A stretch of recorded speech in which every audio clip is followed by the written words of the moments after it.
네, 오늘 아침 뉴스의 맥을 짚어드리는 시간 뉴스연구소 박순봉 경향신문 기자 그리고 김준일 시사평론가와 함께합니다. 안녕하세요. 안녕하세요. 네, 박순봉 기자 첫 뉴스부터 볼까요? 미 이란 전쟁에 불붙은 기름값. 기름값, 뭐 국제 원유 가격은 오르긴 올랐어요. 그런데 주유소 기름값이 훨씬 가파르게 오르고 있다고요? 네. 어제 오후 1시 기준으로 전국 휘발유 평균 가격이 리터당 1,821.98원이었거든요. 예. 그러니까 그제보다 44.5원 오른 겁니다. 그래서 1,800원이라는 선을 넘어갔고요. 이 1,800원을 넘어간 게 3년 7개월 만이거든요. 그러니까 체감하시기에도 기름값이 올랐구나 이렇게 느끼실 수 있는 수준입니다. 그리고 오름세가 좀 가파르다라고 느껴졌던 게 이 기름값은 오피넷이라고 해가지고요. 그 석유공사에서 운영하는 유가정보 시스템에서 보실 수가 있거든요. 예. 어제 오후 1시에 제가 보니까 1,821원이었고 밤 10시에 확인을 해보니까 1,840원인 거예요. 근데 오늘 아침 새벽에 다시 확인을 해보니까 1,847원이었습니다. 그러니까 지금 하루 사이에도 계속 오르고 있다라는 거예요.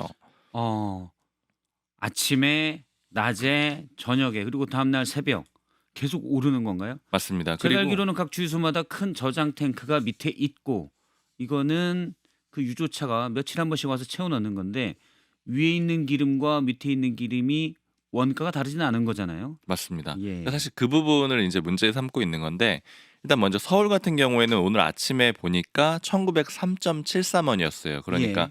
서울은 1,900원도 넘어갔다라는 겁니다. 음. 말씀하신 그 부분, 그러니까 지금 미국하고 이란이 전쟁을 하면서 당연히 이제 중동 지역에 문제가 생겼으니까 기름값이 오른다라는 거는 뭐 인정할 수 있는 내용인데 예. 문제는 시차예요. 그러니까 너무 빨리 오른다라는 거죠.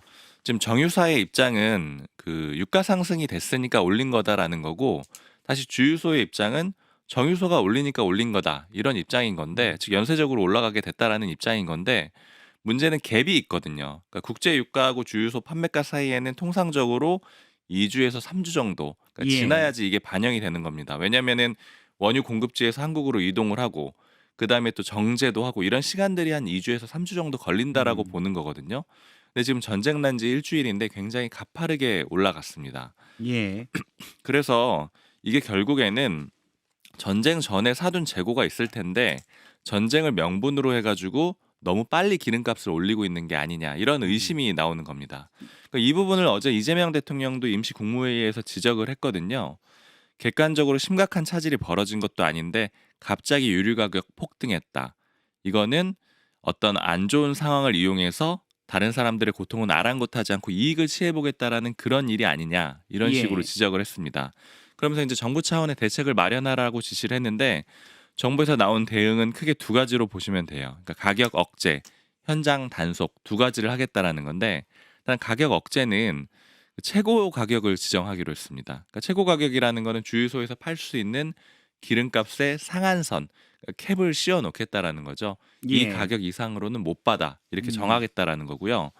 그다음에 특별기획 검사를 강화하기로 했는데 석유시장 점검반이 있거든요. 오늘부터 월 2,000회 이상 주유소를 대상으로 검사를 하겠다라는 겁니다. 이제 문제로 삼을 수 있는 거는 가짜 석유를 유통하거나 아니면은 이제 갑자기 좀 가격을 급등시킨 거나 이런 것들을 점검을 해가지고 예. 가격을 안정시키겠다 이런 게 지금 정부가 내놓은 대책입니다.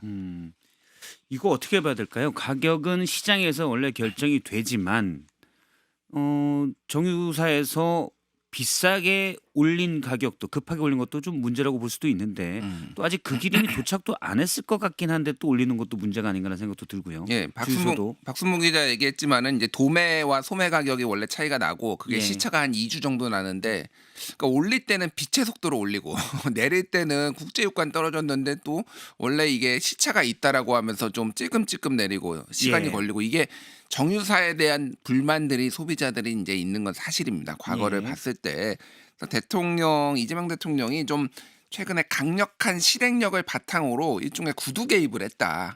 뭐 이렇게 보면 될 것 같아요. 그러니까 경고를 한 거죠. 이게 뭐 예전에 X에다가 계속 부동산 잡겠다 뭐 이렇게 계속해서 실제 그런 매물들도 또 이끌어냈잖아요. 예. 그러니까 이제 행정부에서 뭔가 조치를 뭐 보유세를 올리거나 뭐 하기 전에 이미 그런 식으로 개입을 하는 이런 방식으로 조금 이거를 이끌어내겠다라는 거고 어제 국무회의에서 이제 얘기가 나왔어요. 그래서 구윤철 재정경제부 장관이 과거 석탄, 연탄 등에 대해 아주 예외적으로 이제 최고 가격 지정제 이 사례가 있다라고 얘기를 하고 다른 참모는 이거 최고 가격 하는 거 이거보다는 그러니까 매입 가격 원가를 공개를 해가지고 어디에서 폭리를 취하는지 주유소들이 이런 거를 예. 하는 게 낫다.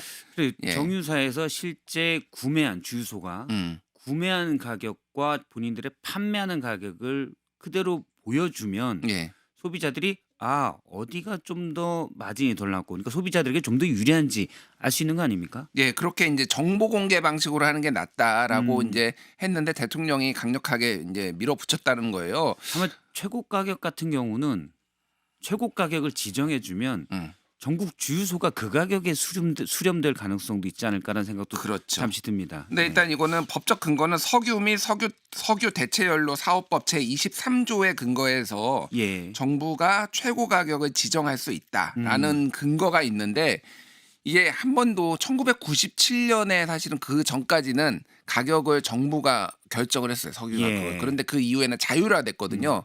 자율화된 이후로 한 번도 시행된 적이 없습니다. 그 정도로 이거 그러니까 어떤 느낌이냐면 거의 전시사변 뭐 이런 때 하는 거예요. 그러니까 예. 정말 나라의 비상 상황이 왔을 때. 근데 지금 그 정도냐. 근데 어쨌든 말씀드렸듯이 이건 좀 구두 개입 성격이 강하다. 너희들 정유사들 그리고 주유소들 이걸로 이익 챙기려고 하다가 큰 코 다쳐라고 좀 강력하게 검토를 한다는 거지 당장 시행한다는 건 아니잖아요. 예. 그러니까 뭐 그 정도로 좀 이해하시면 될 것 같아요. 가격은 시장에서 결정되는 게 맞는 것 같긴 한데 어떤 지나치 폭리 같은 게 있다면 그런 것들이 드러날 수 있는 구조를 만들어주는 것이 좀 바람직하지 않을까라는 생각도 이게 듭니다. 또 뭐가 있냐면은 만약에 정부의 가격 통제로 정유업체나 주유소들이 손실을 보면은요 이거를 재정적으로 보전해 줘야 돼요 법으로 그렇게 돼 있어요. 그러면 이제 최고 가격을 어떻게 책정을 하고 만약에 진짜 한다면은 근데 그거보다 뭐 기름값이 더 올랐으면 이제 복잡해지는 거예요 사실은 이게 예. 뭐 여러모로 이래서 여기까지 갈까 그 생각이 듭니다 일단은. 예. 일단 기름값이 너무 비싸진 건 맞는 것 같습니다. 자, 다음 뉴스 볼까요? 배현진 징계 효력 정지 가처분. 징계가 부당하다 친한계를 중심으로 주장했었는데 어제 법원이 부당하다라고 결론을 내렸습니다. 네, 일단 흐름을 먼저 짚어보면은 시작은 한동훈 전 대표 제명부터입니다. 한동훈 전 대표가 2월 13일에 지난달에 제명이 확정이 됐었거든요. 예. 그리고 같은 날에 국민의힘 윤리위가 배현진 의원 당원권 정지 1년을 결정을 합니다. 이때는 확정됐던 건 아니고 결정을 내렸어요. 그랬더니 배현진 의원이 여기 반발을 해가지고 법원에 가처분을 신청을 해요. 그리고 어제 인용이 돼서 일단은 징계가 일시 정지가 됐습니다. 즉 징계 이전 상태로 돌아가게 된 거고요. 이 얘기는 원래 배현진 의원이 서울시당 위원장이거든요. 그러니까 지방선거 공천 업무를 다시 할 수가 있게 됐다. 이렇게 요약을 해볼 수가 있고요. 일단 좀 세세하게 짚어보면은 일단 윤리위가 왜 징계를 했었느냐. 배현진 의원이 친한계잖아요. 그러니까 한동훈 전 대표 제명에 반대하는 여론전을 쭉 펼쳐왔었습니다. 예. 근데 그 과정에 일어난 일을 문제 삼아가지고 당권파 쪽에 그 당협위원장이 윤리위에 제소를 하면서 이게 징계 결정까지 나오게 됐던 거거든요. 윤리위에 제소할 때 문제 삼았던 게 크게 두 가지입니다. 그러니까 첫 번째는 당시에 한동훈 전 대표 제명하기 전에 서울시당의 일부 당협위원장들이 성명서를 내요. 제명하면 안 된다 이런 성명서입니다. 근데 여기에 배현진 의원이 이걸 좀 왜곡해가지고 마치 서울시당의 전체 의사인 것처럼 왜곡을 했다. 이렇게 주장을 하면서 제소한 게 첫 번째 혐의고요. 예. 두 번째는 배현진 의원이 페이스북에서 이제 자신을 비판하는 그런 이제 인사하고 맞대응을 하는 과정에서 그 마치 그 지지자 그 비판자의 아이로 추정이 되는데 그 사진을 올려요 페이스북에. 그래서 일종의 이게 그 아동 인권을 침해하는 게 아니냐 이런 혐의 두 가지를 받고 있습니다. 근데 법원 판단은 그냥 요약을 하면은 세 가지인데 배현진 의원이 이렇게 사진을 올린 거는 잘못을 했다. 잘못을 한 건 맞는데 징계 수준은 너무 과하다. 예. 이게 첫 번째고요. 두 번째는 이 배현진 의원이 당원권 정지 1년의 징계가 단지 개인의 당원권만 정지가 되는 게 아니고 서울시당 위원장직도 정지가 되는 거거든요. 근데 이거는 선출된 지위를 박탈하는 문제가 되는 건데 이건 좀 중대한 문제다. 예. 왜냐하면 서울시당 위원장도 그 대의원들이 투표해서 뽑는 거거든요. 그러니까 조정훈 의원하고 경쟁해가지고 꽤 이제 힘들게 이겼는데 이 투표한 사람들의 권리까지 침해하는 것이기 때문에 이거는 중대한 문제다. 이렇게 법원이 봤고요.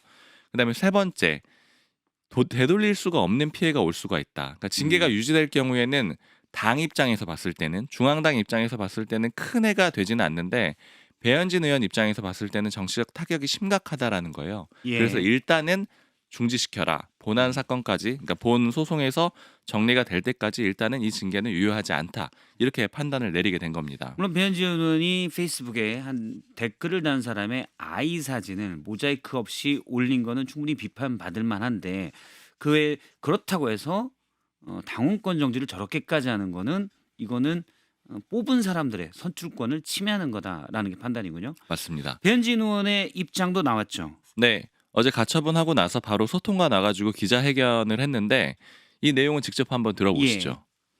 민주적 질서를 무너뜨렸던 장동혁 지도부는 지금이라도 반성하고 지방선거 승리를 위해 당을 정상적으로 운영해야만 합니다. 한 달 가까이 멈춰있던 국민의힘 서울시당의 시계를 다시 돌리겠습니다. 그리고 이어서 그 한동훈 전 대표도 페이스북에 글을 썼거든요. 예. 상식의 승리다.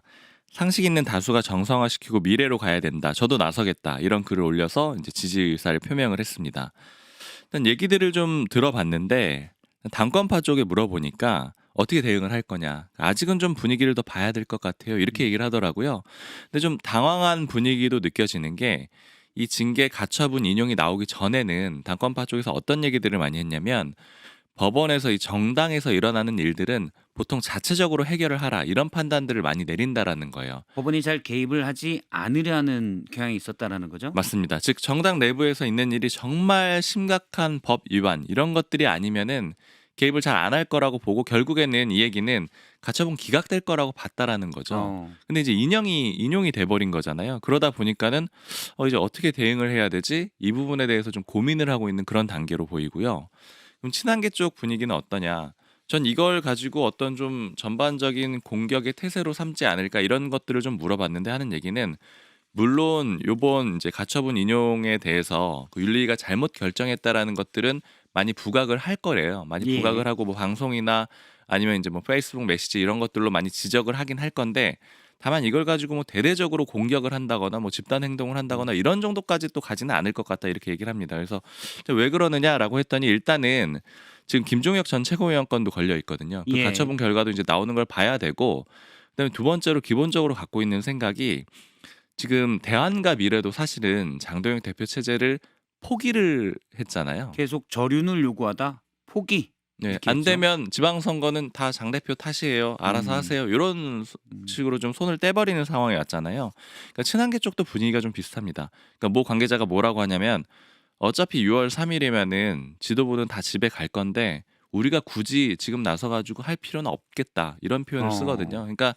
지금 당내 전반적인 분위기는 장동혁 대표 체제에서 반대하는 쪽에서는 6월 3일 지방선거 전까지 뜯어 말릴 수는 없다. 그리고 당을 완전히 지도부를 뒤집어 엎을 수는 없다. 그러니까 그때까지 결과를 보긴 봐야 되는데 그 이후에는 이제 당연히 내려와야 될 거다. 이런 것들을 기대를 하면서 일단은 뭐 공세 수위를 적당한 수준에서 조정을 하는 걸로 보입니다. 예. 이 부분도 좀 보면 이제 어제 대안과 미래 얘기도 그렇고 지금 박순봉 기자가 전한 친한계 내부 분위기도 그렇고 지방선거 전까지는 어차피 말려봐야 들을 것 같지도 않고 지방선거 필패 같으니 책임져라. 근데 제 의문은 책임을 질 거냐? 이건 남은 것 같아요. 그러니까 예전에 그 윤석열 대통령 탄핵안 가결 되고 예. 이제 의원총회 하는데 물병 집어 던지고 한동훈 대표 이제 내려오라 뭐 격분했잖아요. 예. 그 정도 이제 격분이 나올 것인가, 물병 좀 집어 던질 것인가. 예. 이 당은 국민의힘은 결국은 TK 이쪽에 이제 중진들이 움직이느냐가 굉장히 중요한데 가봐야 알겠지만은 그거 쉽지 않겠다 그러니까. 예. 그러니까 뭐 상황이 뭐 당원 투표 요구할 수도 있다라는 얘기도 나오고 그래서 그때는 뭐 가봐야 되는 건데 우리 독점이다 이런 얘기들을 하더라고요. 국민의힘 예. 분들이 아무리 얘기를 해도. 그래서 지난 4일에 이틀 전에 저는 그 대안과 미래가 정말 중요한 분기점이었다고 봤는데 쉽게 얘기하면은 장동혁 포기 선언이에요. 예. 대안과 미래가 그때 뭐라고 했냐면 장동혁 대표가 대안과 미래한테 그 12.3 비상계엄에 대해서 잘못된 수단이었다 이렇게 얘기를 했더니 그 이후에 여론조사 보니까 중도층에서는 2에서 3%포인트 올랐는데 지지층에서는 4에서 5%포인트 빠졌다. 그러니까 예. 지금 저렴하면은 지지층이 와해된다 이런 얘기를 했다라는 거예요. 그러니까 계속 비슷한 얘기를 하고 저렴할 생각이 없다고 하니 그럼 너 하고 싶은 대로 해봐 뭐 이렇게 된 거잖아요 지금. 근데 문제는 이제 지층 자체의 절대 규모가 민심과 벗어난 장동혁 지도부의 발언 등으로 줄어들고 있다는 거잖아요. 그렇죠. 예. 네. 그래서 진짜 그냥 뭐 될 대로 되라 거의 이제 선거 포기한 느낌, 각자 도생 느낌입니다. 각자 지금 도생입니다. 그리고 예. 지금 뭐 중앙 언론에서는 잘 나오고 있지 않은데 국민의힘의 지역에 기초단체장 출마하겠다는 사람들이 다 지금 탈당하고 있어요. 지금 몇몇 예를 들면은 예. 송수연 충북 제천시 의원 지금 제천시장 무소속으로 가겠다 탈당하고 태양군수에 도전할 것으로 알려진 김용필 충남도 의원도 탈당. 그리고 지난 2일에는 백수명 경기도의원 무소속 고성군수 출마 위에 탈당. 김재용 도의원도 뭐 함양군수 출마하겠다고 다 탈당. 그러니까 지금 국민의힘 간판으로는 도저히 이길 수 없다라고 지금 다 탈당하고 있는 상황이다. 예. 그러니까 장도혁 체제가 지금 징계도 이렇게 문제가 되고 다 탈당하고 있고 뭐 이런 상황이에요. 그래서 굉장히 이제 힘든데 결국은 끝까지 갈 거다. 대안이 없어요. 그냥 이대로 갈 것 같아요. 예. 아마도 친한계 박수문 기자 얘기 들어보니까 친한계가 지방선거까지는 못 말린다 이렇게 하는데 그건 아마 또 이제 계속 지도부에 대한 비판 등이 선거 앞두고 내부 분열이냐 이런 프레임을 좀 우려하는 것 같기도 해요. 예, 그러니까 그래서 그냥 우리 동혁이 하고 싶은 대로 다 해봐. 거의 그런 느낌이에요. 제가 이거를 예. 좀 보고 있으면은, 그러니까 괜히 어설프게 또 비대위 갔다가 그러면은 결국은 장동혁이 옳았다. 그리고 다시 당권 도전하고 막 이런 일이 있을까봐 그냥 망하려면은 네가 알아서 보고 확실히 망해봐. 거의 이런 분인 것 같습니다. 아 그렇군요. 실제로 그 당권파 쪽에서는 만약에 저도 물어보거든. 지방선거 지고 나면 어떻게 되는 거냐 이걸 예. 물어보면은 일단 지금 상황 자체에 대해서 친한계 쪽에서 계속 흔들고 있지 않았느냐. 그러니까 이제 그런 탓을 할 가능성이 한 가지가 있고요. 그 다음에 이제 비당권파 쪽에서 추측하는 거는 그럼 지방선거 대패를 하고도 장동혁 대표가 버틸 거라고 보고 있는데 그 버티기 위해서 지금 계속해서 그 당원들을 향해서 메시지를 내고 있다라고 보는 겁니다. 그 강성 지지층들만 잘 잡아놓으면은 계속해서 그 재신임 투표 이런 것들을 언급한 적이 있었잖아요. 예. 앞에서도 지방선거 이후에도 그걸 해도 밀리지 않을 거다. 그 토대를 쌓을 거다라고 하는 건데 뭐 비당권파 쪽에서는 예를 들어 서울 부산 다 내주고는 절대 못 버틸 거다. 뭐 이렇게 예측이 좀 엇갈리고 있습니다. 알겠습니다. 김준일 평론가가 얘기한 대로 출마하고 싶은 분들이 국민의힘 간판으로는 못 나가겠다. 탈당이 이어지고 있다. 이걸 참 국민의힘 지도부가 뼈아프게 들어야 되는데 그 저 역시 후계 2018년에 경기가 될까 봐. 예. 그 탄핵 이후에 박근혜 전 대통령 탄핵 이후에 서울시 같은 경우에는 그 지역구 의원이 그러니까 시의원이 예. 3명밖에 당선이 안 됐었대요. 강남구 쪽에. 그러니까 지금 굉장히 다들 불안해하면서 이번에 뭐 그 심사비도 막 400만 원, 뭐 800만 원 이렇게 내거든요. 예. 그러니까 이런 거에 대해서도 지금 얘기들이 좀 많이 나오고 있습니다 이미. 우리나라가 양당 체제라고 해 왔는데 그중 한 당 간판으로 못 나가겠다는 얘기가 지금 많다는 점입니다. 다음 뉴스 볼까요? 관봉권 띠지 폐기 의혹 윗선 지시 못 밝혀. 관봉권 띠지 건진에게 건너간 돈을 묶었던 이 관봉권 띠지 이게 없어졌다 논란이 컸는데 상설특검이 수사 결과를 발표했죠. 네. 여기에 대해서는 범죄 혐의가 없다라고 판단했습니다. 그러니까 상설특검이 안건섭 팀이었는데 두 가지를 조사를 했습니다. 하나는 쿠팡 퇴직금 미지급 의혹이었고 또 하나는 방금 말씀해주신 관봉권 폐기 의혹이었거든요. 근데 이 관봉권 폐기 의혹에 대해서는 그냥 업무상 실수다 이렇게 결론을 내렸어요. 예. 이거 어떤 사건이었는지 간단히 좀 말씀드리면은 2024년 말에 이 검찰이 건진법사 전성백 씨 집을 압수수색을 합니다. 그래서 압수수색을 해보니까 관봉권 이렇게 띠지에 쌓여져 있는 관봉권 5천만 원이 확보가 됐어요. 예. 근데 그 이후에 요 띠지가 사라집니다. 근데 띠지에는 돈다발을 검수한 날짜, 담당자, 부서 이런 것들의 정보가 좀 적혀 있거든요. 그래서 민주당 쪽에서는 이거 윤석열 정부의 문제를 감춰주려고 검찰이 일부러 숨긴 거 아니냐, 일부러 폐기한 게 아니냐 이런 의혹이 제기가 됐고 고의적으로 폐기했다라는 의혹이죠. 맞습니다. 예. 그래서 상설특검도 나섰지만 결과적으로는 뭐 없었다라는 거고요. 그냥 실수였다라고 본 겁니다.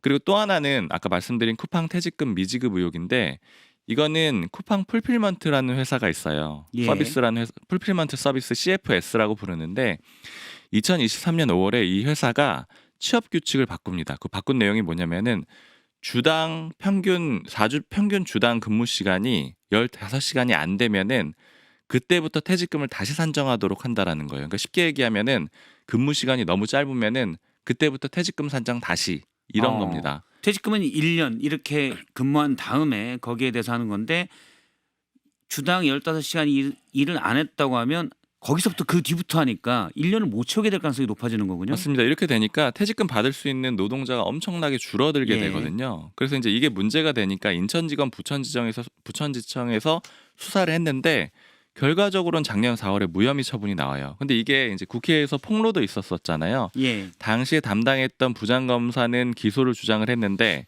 지청장이랑 차장은 안 된다라고 해서 이 부장검사를 제외하고 그냥 대검에 불기소 보고를 해버립니다. 그래서 두 가지인데 쿠팡이 잘못한 게 있느냐, 또 하나는 외압이 있었던 것이냐, 수사기관 예. 과정에서 이렇게인데, 일단은 그 이번에 상설특검은 그 전현직 대표를 기소를 합니다. 그래서 이제 쿠팡의 잘못은 인정을 했다라고 이 특검 차원에서 인정을 했다라고 보시면 되고, 그다음에 당시에 그 부천지청장하고 차장검사가 어미준, 김동희 검사인데 여기에 대해서는 부당한 외압이 있었다, 이렇게 결론을 내려가지고 직권남용 혐의로도 기소를 하게 됐습니다. 기소가 이제 됐고요.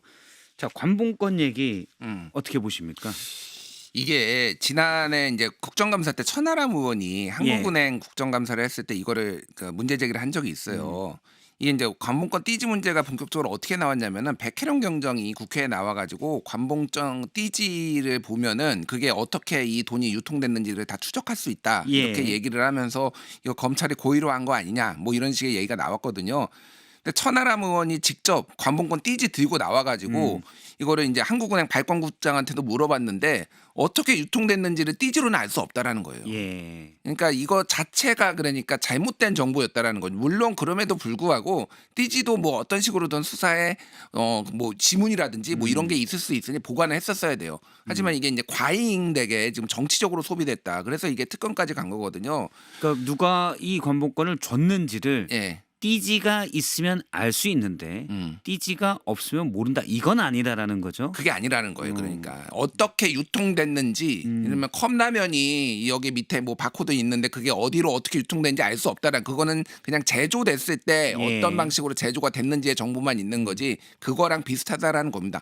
그러니까 어찌됐든 저는 이 상황을 보면서 특검이 너무 많다. 특검 막는, 이거 사실 하는지도 안 하는지도 거의 뉴스도 안 나왔잖아요. 예. 이거를 그냥 자체적으로 수사기관이 할 수도 있는 건데 못 믿겠다라고 하고 맡기고 빈손으로 나오고, 뭐 특검은 아니었지만은 백혜령 경정 지금 마약 수사 외압 의혹도 그렇고 예. 뭔가 좀 너무 소모적이다. 지금 2차 종합 특검도 108건에 있는데 그 중에서 20건만 지금 수사한다라는 거예요. 근데 인원은 1차 정도로 지금 가져가겠다는 겁니다. 예. 그럼 이거 다른 민생 수사나 이런 거 찾을 빚어지거든요, 결국은. 그래서 이 특검 망능론에서 좀 깨어날 때가 됐다. 저는 그 생각이 들어요. 알겠습니다. 일단은 뭐 검찰 등 수사기관이 신뢰를 잃었기 때문이다라고 보는데, 그럼에도 불구하고 너무 다 특검에 맡기는 건 부적절하다는 지적이었습니다. 네, 오늘 두 분 말씀 여기까지 듣겠습니다. 고맙습니다. 감사합니다.